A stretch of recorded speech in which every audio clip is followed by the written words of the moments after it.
ឆ្នៃមកកន្លែងសម្រាប់អ្នកដែលចង់បានភាពស្ងប់ស្ងាត់ឬក៏ចង់ទៅពីអ្នកសង្សារបែប private នេះគឺត្រូវតែម្ដងតែតែឆ្នៃនោះអត់សូវមានអ្នក review ច្រើនពីវាហើយក៏អត់សូវមានអ្នកចូលទៅដល់ដែរដោយសារវាទៅរៀងជ្រៅដែរបងដល់តែអ្នកគេតស៊ូដែរបានមកដល់ហើយឆ្នៃមួយនោះមានឈ្មោះថាឆ្នៃដូងហើយនេះគឺផ្លូវដែលយើងធ្វើដំណើរទៅហ្នឹងបងតែបើថាឲ្យពិបាកពេកឬក៏ស្រួលពេកខ្ញុំគិតថាมันពិបាកมันស្រួលពេកដែរគឺវា50-50តែចង់ដល់ផ្លូវដែលជិតដល់មែនតើដល់ខ្ញុំ review ឲ្យបងមើលម្ដងទៀតថាតើតែអ្នកស៊ូណាស់បងគេទៅដល់តែទេសភាពវិញហ្នឹងគឺឲ្យបងខំម្ដងឯងខ្ញុំនិយាយមែនគឺថាមានចង្កាត់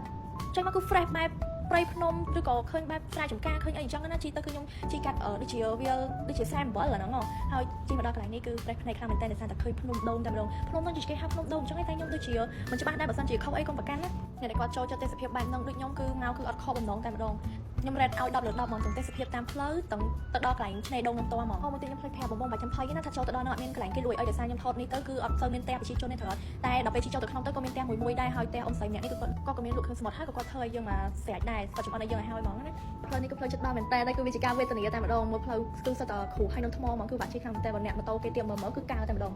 ហើយទៅដល់មុំតិចទៀតវាជាការផ្លូវនេះគឺផុកតែម្ដងប្រហែលជាភ្លៀងមកពីយកបងហើយផ្លូវហ្នឹងគឺសិតតែកលុកឡើងដូចឋានប្រចាំនេះឡើងទៅហ៊ូទាំងអស់ហ្មងគឺពិបាកជិះទៅហើយប៉ាម៉ូតូខ្ញុំកំពុងជិះហ្នឹងគឺម៉ូតូនេះទៀតខ្លាំងមែនតើគ្រាន់ចូលកលុកបានតិចហ្នឹងចង់ដល់អាកន្លែងជើងជន់ចាំមកដូចខ្ញុំនិយាយពីខាងដើមហ្នឹងគឺថាតអ្នកតស៊ូណាបានគេទៅដល់ឆ្នេរមួយហ្នឹង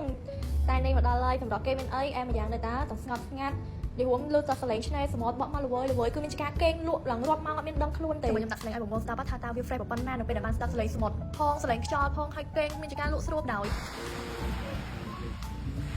បងបាច់អត់ស្ដាប់នៅក្នុងវីដេអូខ្ញុំច្រើនទេសំខាន់មកខ្លួនឯងមិនដឹង